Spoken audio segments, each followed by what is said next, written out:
So I guess we'll move on to the next part of the conversation today. And as well, I'm going to note we have to keep the mic very close to the mouth. So a little bit of ASMR. And now I'd like to introduce Clay White, Managing Director of Genesis Block and Risk Mastery, who will present Keynote today.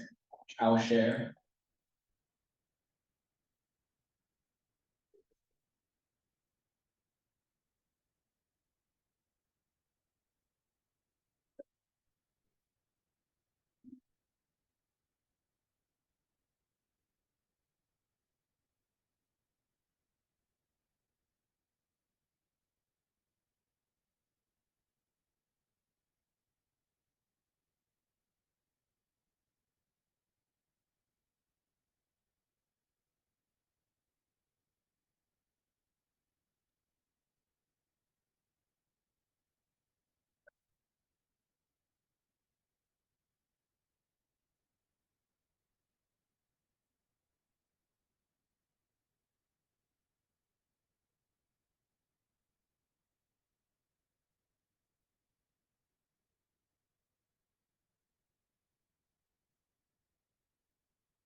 Thanks everyone for joining today in person and online for the BGIN 9th General Meeting.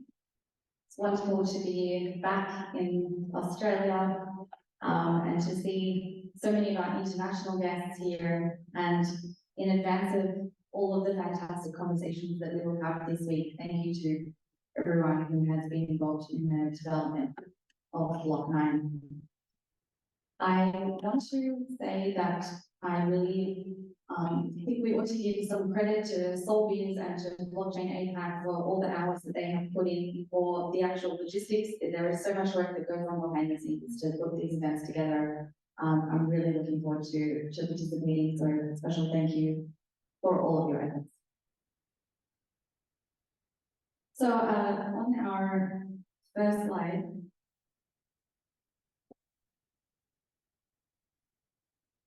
where do I point? Oh, it's delayed. Okay, great. So what I want to do here is actually help to introduce BGIN and some of the history of BGIN to people who may not have participated in BGIN before. And for people who have perhaps been participating in BGIN for a very long time, also share some reflections and observations of someone who's relatively new to BGIN. What I have experienced as being the culture and the mission of BGIN over the past year that I have gotten involved. So the history of BGIN is in June 2019, there was a G20 meeting chaired by Japan, and many of you will know G20 meetings are incredibly important and influential events for the policymakers around the world.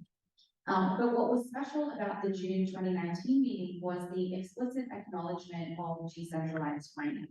And as a part of that acknowledgement was the point that was made around multi-stakeholder dialogues, and that being an essential component of policy conversations around decentralized finance. And so this statement was interpreted as a call for action, and so BGIN was born, the Blockchain Governance Initiative Network. So BGIN was created in April 2020, and one of the key features of BGIN is that although it does have the mission of wanting to unite stakeholders that are traditionally very hard to access and very centralized up to the top levels of government, it is actually a very accessible network, and many parts of BGIN operate in ways that actually mirror a lot of the decentralization and permissionlessness that we see in DeFi, and that I think is something really special to acknowledge about BGIN. So through BGIN, we acknowledge that the blockchain universe is vast and complex, and it's inhabited by a very diverse range of stakeholders. Each has unique perspectives and expertise. And in a domain where challenges are as diverse as the stakeholders, a singular approach for isolated decision-making is not going to deliver us the results that we need to drive this technology forward and ensure safety and choice for consumers. This is why multi-stakeholder rulemaking is not only beneficial, but necessary for our economic future and security. And so, to share a little bit about the working group that I co-chair, which focuses on decentralized finance, I've observed that in these working group meetings, there is a culture of open debate and challenging ideas and honesty that can be quite hard to find in other talk groups. That's something that I think is very refreshing in an industry where actors have not always been honest, and it's something that we need to cherish and preserve about the culture that has been created here. Through debating and testing ideas, we actually are showing each other respect by showing each other that we're willing to exert our energy to battle test and harden the ideas that we are creating together. The focus on honesty and critical self-reflection is also very important in my observation about how BGIN operates day to day. But finally, something that I think is really key to think about in Block 9 and over the next 4 days as we work together in various discussions and workshops is the final point here around influencing outcomes through collaboration and detail and honesty all combined.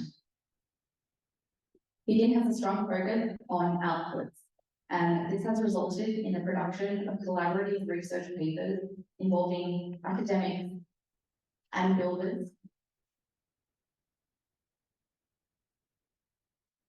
And you move the slide. I wasn't moving on yet, but it's okay.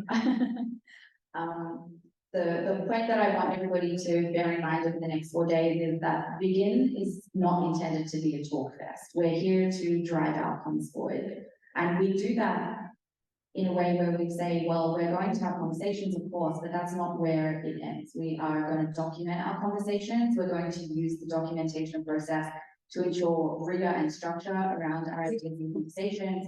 And we're going to use those documents to spread the conversations beyond the people who have been able to attend the event to make sure that the conversations continue once the event is complete. And that's a key differentiator from the block meetings to some other industry events that you may be used to attending, where the main purpose of meeting together is the conversations that you have at the event, but then you may not necessarily follow up on them afterwards. This is very much a place to drive forward all of the work that we do for the other 51 weeks of the year. So I suppose in conclusion, I would say if this is your first exposure to BGIN, I would really encourage you to consider ongoing participation in BGIN. We have a number of working groups that focus on different areas of interest, and everybody's contribution is valuable. You don't need permission to participate in the production of BGIN research. So please volunteer yourself to get involved in the conversations this week, and then also volunteer yourself to continue contributing once the Block 9 meeting has completed. Our working groups meet fortnightly online with people from all around the world. And we use those fortnightly meetings to drive forward these conversations and research papers. So please do consider talking to the co-chairs of the working groups, the members of the working groups, and thinking which working group might be the most appropriate one for you to contribute your perspectives. To frame the conversations that we're going to have over the next 4 days, we do have a lot of different stakeholders that we're bringing together in Sydney this week. We have builders, we have investors, we have academic experts, we have representation from government and industry associations. And so all of these people are meeting in a global context where there's actually been a huge amount of policy action. And ultimately, the collaboration that BGIN drives is intended to help support decision-making at the highest levels in the interest of safe and sustainable use of this technology. And so in light of that, I'd like to share with you today where we stand in the global policy environment. And this is something that I think is really important context. I don't know if this actually does work, if I'm just pointing it the wrong way. I might just ask you. I got you. Okay, so here are some of the critical developments that I've observed in the policy space in the past 12 months. So let's first of all acknowledge that the two biggest areas of hype are Hong Kong and Dubai. Hong Kong has moved very quickly to entice exchanges.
Licensing regime for almost any virtual asset product or service that you could imagine. I was very proud to be involved in the development of this framework.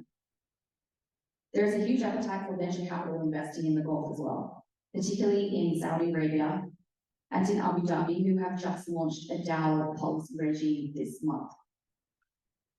The EU has legislated MICA, which comes into force in 2024. And there are very diverse approaches in Africa. I would encourage everybody to go and have a look at the work underway in Ghana, who I believe are demonstrating policy leadership on that continent. And these are the jurisdictions that I believe have shown most policy leadership in the recent post-FTX era. Moving on to the next slide, we continue our tour of the world. Japan has done a lot of work on its Web3 strategy, and Singapore for a long time has been working on how it wants to integrate blockchain-enabled use cases into its financial services regime. Similarly, the FCA in the UK has been taking an angle through payments legislation. And Singapore and the UK and other jurisdictions are all turning their attention to marketing and solicitation. In the US, we see that there's been a lot of negativity and regulatory through enforcement as a primary approach to policymaking at a federal level. However, we should not ignore that within the US, there are a number of very well-informed politicians and political leaders who have been proposing very thorough reforms, and we should support their efforts. Coming now locally to Australia, we acknowledge that the Australian Treasury is actively consulting with the industry at this time on how to license exchanges. However, reforms have been very slow in Australia compared to UK, Europe and Singapore, in no small part due to resulting challenges of Australia having smaller team in the public sector and fewer resources in the private sector. But Australia has maintained its reputation for being a place that does generate talent outsized to its population. And we celebrate the achievements of the Australians who have grown successful businesses here and expanded overseas or moved overseas into bigger markets to become more successful. I don't have listed on slides here some major global markets such as China, India, and Indonesia. I want to acknowledge that these are very high potential markets that I believe will present significant opportunities later on. So moving on, we also need to acknowledge multilateral efforts. This is very important in our industry. There are growing frustrations with the travel rule, both on the side of policymakers and on the side of industry. And this is where multi-stakeholder dialogue is absolutely essential. We also see that IOSCO will be about to publish its framework for virtual asset markets and is currently considering feedback received on its DeFi recommendations. So I would encourage you all to consider thinking about all of the incredible amount of work that is underway in policy and regulatory agencies around the world at a national and multilateral level You are not going to be able to be involved in all of it, but what aspect of this is most relevant to you and your knowledge and your unique value add? And what initiatives would you like to contribute towards in order to make your voice heard? These policies will impact on builders and consumers positively and negatively. So what can we do as a community to support each other, and how can we be strategic in leveraging the maximum impact? Specifically for Block 9, how can we influence the trajectory of the policy discourse? And I specifically say the policy discourse rather than policy outcomes, because BGIN is not an industry association. BGIN is not a lobby group. BGIN is a place for sharing ideas. And we want those ideas to be impactful. But some of the responses that we may have to policy may be at the level of builders, or maybe at the level of academic research. And this all helps to shape the policy discourse. There are many different voices that need to be heard. And so we are not taking in our position of thinking only about how do we influence the views of people inside government, but how do we shift the policy discourse across the entire industry? And so this is something that we will dive into in detailed conversations this week on issues such as identity, key management, and stablecoins and so forth. So that's the context in which we meet this week. That is where we stand today, 1 year on from the FTX collapse. What should we expect from 2024? I'm ready for the next slide. Thank you, Joey.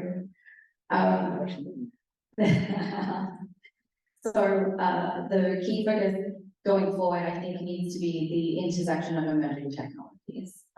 One of the light bulb moments for me this year was when I traveled to Canberra in May, which is the capital of Australia, where our government is seated, and the conversations that I had in Parliament House and with policymakers really solidified for me a conclusion that the only way to really cut through and produce genuinely innovative policy is looking at these issues in a broader context. We cannot develop virtual asset policy in a silo. And so we need to be thinking about the impact of other emerging technologies. And of course, the technology that has the most focus right now is AI.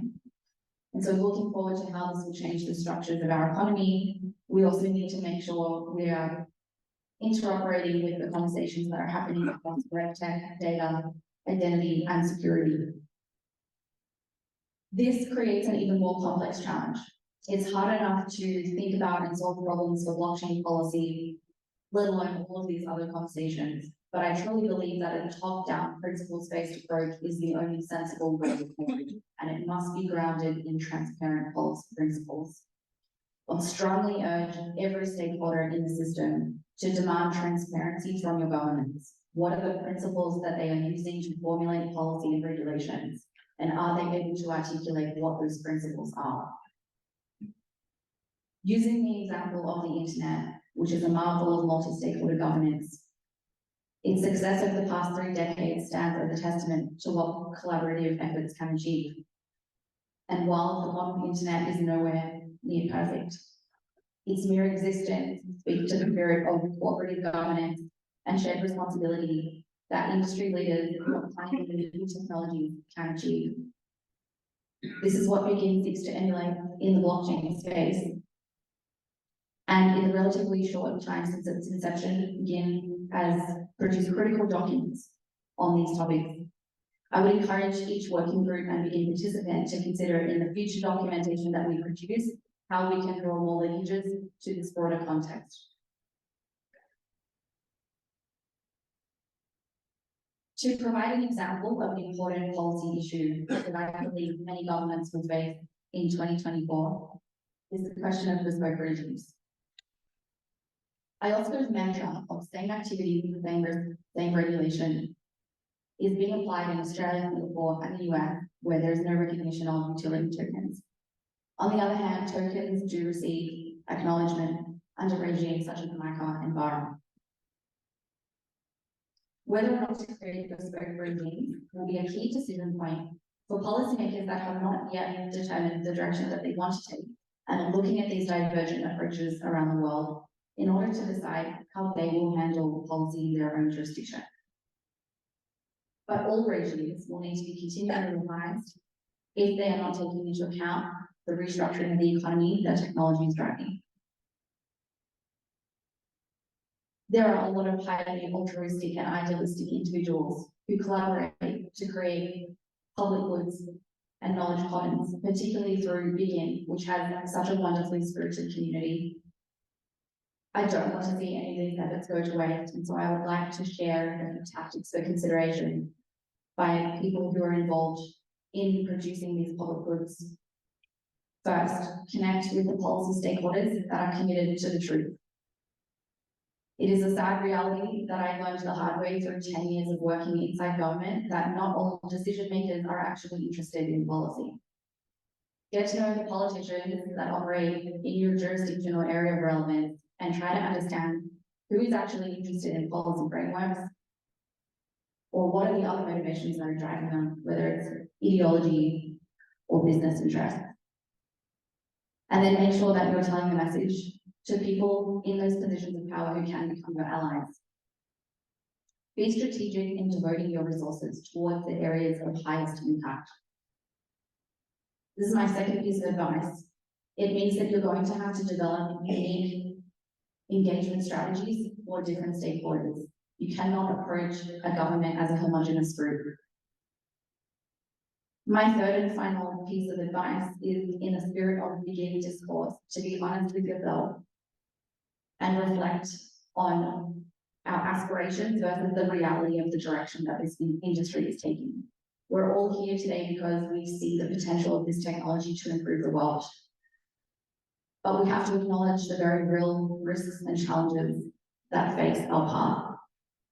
So be honest and also encourage honesty in others in turn, because if we don't tell the truth, then nobody will want to hear our message. In terms of the policy principles that I believe we need to ground our work in, I'd also like to share with you the policy principles that have grounded me as a former policymaker and former regulator that I believe also need to be considered at a national and multilateral level by policymakers and policy advocates everywhere. I believe that within BGIN, we need to tie our research and outputs to these policy principles so that we can communicate in the language of policy when we are seeking to influence people in the policy discourse. So I'm going to take you through what I believe are a handful of the most critical policy principles. The first is that of market integrity. This is a traditional principle that is often cited in financial services. I believe it should be extended to include interoperability to ensure that between entities on and off chain and between governments, we need to ensure that it is possible from a technical basis. By leveraging blockchain's transparency and tools that are already available, we can enhance market integrity. This is not a controversial principle, but its application and interpretation needs to be current, and we need to encourage policymakers and regulators to consider what market integrity means in a world where we have transparent instant settlement on chain. The second principle is that of consumer protection. And this particularly is a principle that gets cited very often in Australia and most other jurisdictions around the world. The question that I would ask is, how free are market participants? Should the government determine what is an appropriate level of risk? Or should people be able to decide for themselves so long as they are given informed consent about their options? This is a threshold issue that reflects the value of the population that is being governed by the decision makers that use the consumer protection principle to justify imposing restrictions on technology. As a society, we need to communicate to our governments what we believe the appropriate response is. And furthermore, what does complaint resolution look like in a supply chain that is run by AI and bots? And these are some of the interesting technological challenges that we face in the application of consumer protection, where consumers may not have a direct or obvious line of access to the issuers of products and services. Moving on to the next slide. Economic principles are something that I am personally very passionate about. And in my personal research, this is the one singular principle where I am investing the most of my time and energy at the moment. I believe that the debate of innovation versus consumer protection is outdated and unnecessary, and we need to do away with this framing. I believe that the benefits of emerging technology mean that we can actually enhance innovation and consumer protection at the same time, and we should not be pitting these goals against each other. So the questions that I would ask to encourage thinking about economic principles that apply to policymaking are: how can policymakers engage in inclusive dialogue and partner with industry and academia? And how can policymakers best communicate about the principles and assumptions that underpin economic and financial frameworks? I personally believe that a Coasian approach is the best economic framework to use in this case, and I'll have more to say about that on other days. But I want to move the conversation forward to technology neutrality. Technology neutrality is a very important principle in regulation. Unfortunately, we see many policymakers using it as a scapegoat, as an excuse not to drive policy forward, or to shut down conversations around policy reform. Common law regimes have shown that it is possible to create explicit policies even in a principles-based regime. FCA in the UK, MAS in Singapore, and DFSA and BGIN are all the common law jurisdiction regulators that are examples of this. The technology neutrality principle should result in an outcome where users are not punished for performing a certain action just because they used a different technology to get the same outcome.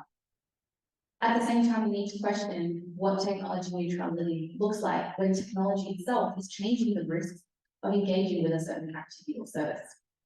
If you're reducing counterparty risk by increasing smart contract risk, what should be the implications for regulation? How do we manage these different increased and decreased risks that arise from the combination of emerging technologies that are now financializing assets that were never financial products before? We should ensure that it is the market that decides what innovations are valued and not allow individual policymakers to make subjective value judgments about what innovations consumers should have access to, unless that decision is one that is actually made by society. I also would ask what evidence exists to support assumptions about regulatory arbitrage in conversations about technology neutrality, as I believe regulatory arbitrage is another term that gets thrown around a lot in policy rooms, and nobody has actually tested it. The final principle that I'll share today is that of regulatory resilience and regulatory proportionality. It's all well and good to introduce restrictions. However, is the burden that you're imposing on public pockets and on business justified relative to the harm that is actually being mitigated? Is the regime achieving policy intent? Is it doing it in the least burdensome way possible? And how future-proof is your regime? These are all very relevant questions when thinking about introducing the minimal burden regulation possible. Not only does this benefit business, but also benefits the public purse. On the next slide, to tie this back to the reason why we've all gathered in Sydney this week, how to make the most of our time together in the coming days will require all of your active participation, whether you are participating here in person or online. We are not here simply to be observers.